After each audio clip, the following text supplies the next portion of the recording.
ಹಣವನ್ನು ಅಡಗಿಸಿಟ್ಟರೆ ಅದು ಸುರಕ್ಷಿತ ಎಂದು ನೀವು ಭಾವಿಸಿದ್ದೀರಾ? ಹಾಗಿದ್ದರೆ ಈ ವೃದ್ಧನ ಕಥೆ ನಿಮಗಾಗಿ.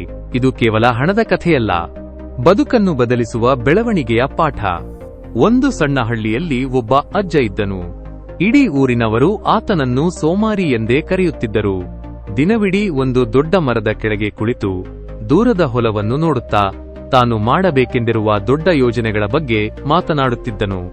ಒಂದು ದಿನ ನಾನು ಅಂಗಡಿ ತೆರೆಯುತ್ತೇನೆ, ಭೂಮಿ ಖರೀದಿಸುತ್ತೇನೆ, ಹಸುಗಳನ್ನು ಸಾಕುತ್ತೇನೆ ಎಂದು ಹಗಲುಗನಸು ಕಾಣುತ್ತಿದ್ದನು. ಆದರೆ ಕನಸುಗಳು ಮಾತುಗಳಲ್ಲೇ ಉಳಿದವು. ಕಾಲ ಮಾತ್ರ ಸರಿದು ಹೋಯಿತು. ಹೊಟ್ಟೆಯ ಹಸಿವು ಮಾತಿನಿಂದ ತಣಿಯುವುದಿಲ್ಲ ಎಂಬ ಸತ್ಯ ಅವನಿಗೆ ಅರಿವಾದದ್ದು ಅಂದು ರಾತ್ರಿ. ಅವನ ಮೊಮ್ಮಗ ಬರಿಗಾಲಿನಲ್ಲಿ ಬಂದು, ತಾತ, ತಿನ್ನಲು ಮನೆಯಲ್ಲಿ ರೊಟ್ಟಿ ಇದೆಯೇ ಎಂದು ಕೇಳಿದಾಗ ಅಡುಗೆ ಮನೆಯ ಡಬ್ಬಿಗಳೆಲ್ಲವೂ ಖಾಲಿಯಾಗಿದ್ದವು. ಮರುದಿನವೇ ಅಜ್ಜ ತನ್ನ ಅಹಂಕಾರವನ್ನು ಮರೆತು ಮೈ ಬಗ್ಗಿಸಿ ಕೂಲಿ ಕೆಲಸಕ್ಕೆ ಹೋದನು. ಸುಡುವ ಬಿಸಿಲು, ಬೆನ್ನು ನೋವು, ಸೀಳಿದ ಕೈಗಳು ಅವನಿಗೆ ದುಡಿಮೆಯ ಬೆಲೆ ಏನೆಂದು ಕಲಿಸಿದವು. ಅವನು ಪ್ರತಿವಾರ ಬಂದ ಹಣದಲ್ಲಿ ಸ್ವಲ್ಪ ಉಳಿಸಿ ಒಂದು ಗಾಜಿನ ಜಾರಿನಲ್ಲಿ ತುಂಬಿಸಿ ಮಂಚದ ಕೆಳಗೆ ಇಡತೊಡಗಿದನು. ಇದೇ ನಮ್ಮ ಭವಿಷ್ಯ ಎಂದು ಮೊಮ್ಮಗನಿಗೆ ಹೆಮ್ಮೆಯಿಂದ ಹೇಳುತ್ತಿದ್ದನು. ಆದರೆ ಹಣ ಉಳಿಸಲು ಹೋಗಿ ಅವನು ಮನೆಯವರ ಹೊಟ್ಟೆ ಕಟ್ಟಿಬಿಟ್ಟನು. ಹಳೆ ಚಪ್ಪಲಿಗಳು ಹರಿದರೂ ಹೊಸದನ್ನು ಕೊಡಿಸಲಿಲ್ಲ. ಕೆಲವು ಕಾಲದ ನಂತರ ಜಾರು ತುಂಬಿತು.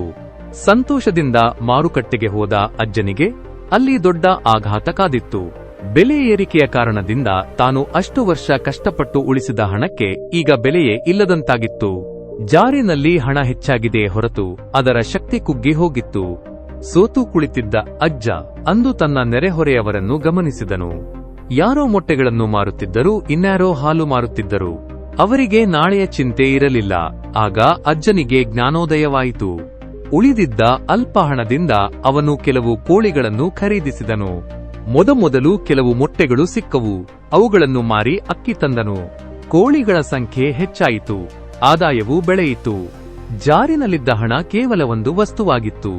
ಆದರೆ ಹೂಡಿಕೆ ಮಾಡಿದ ಹಣ ಈಗ ಜೀವಂತವಾಗಿ ಬೆಳೆಯುತ್ತಿತ್ತು.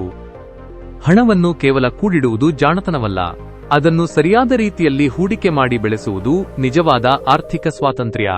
ಕುಳಿತ ಹಣ ಕರಗುತ್ತದೆ, ಬೆಳೆದ ಹಣ ಬದುಕು ಕಟ್ಟುತ್ತದೆ.